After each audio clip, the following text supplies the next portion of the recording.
So he's a very busy, spunky little 3-year-old.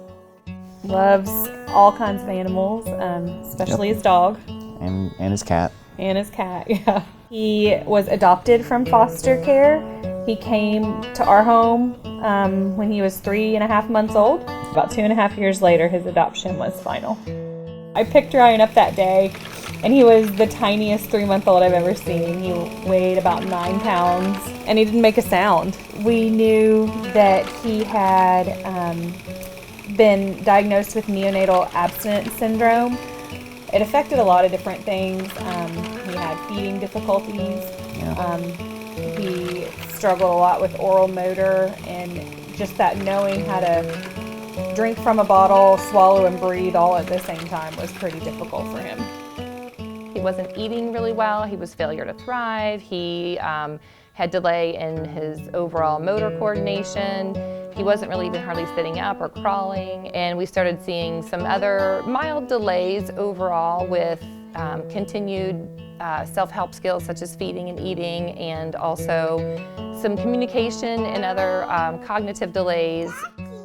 We were referred to First Steps. Yep. From pediatrician to help with some of Ryan's feeding issues and failure to thrive. And so Mary and Stephanie came into our lives right away, I would say within a couple of months of him coming home. I began with him working on both feeding and speech delays associated with his developmental delays. Biggest concerns when I started were with feeding. We're getting Ryan to be able to tolerate eating different foods, chewing different foods. He had some drooling and some other things going on that we needed to address. And then as he began to grow a little bit more and get a little bit older, we started to work more on speech, expressive language, being able to express himself and follow directions as well. The role of that speech and occupational therapy really just got him. He started gaining weight, he started learning new skills.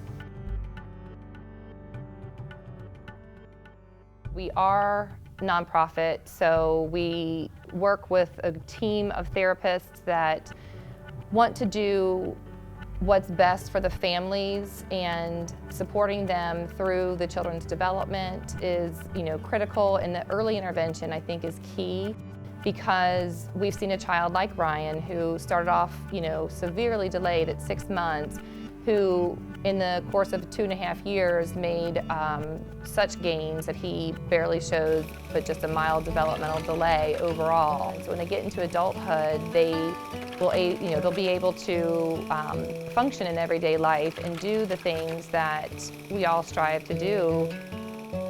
Having a good relationship with them where they feel like part of the family even has made all the difference, because then he's comfortable and he can take direction, and they get to see him in his worst moments and his best moments, just like we do at home.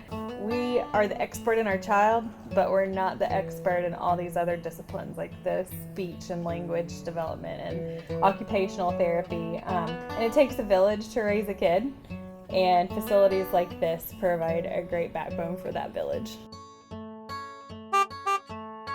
He's always had a special place in my heart because he's just so similar to my own son in many ways, and it's just been wonderful to really experience and see how a child who may have had a really dark road in life get a wonderful opportunity with a foster to adopt family, a wonderful family, and for them to put everything into getting the services that he needed to watch him grow and flourish has just been an absolute wonderful thing for me to be a part of.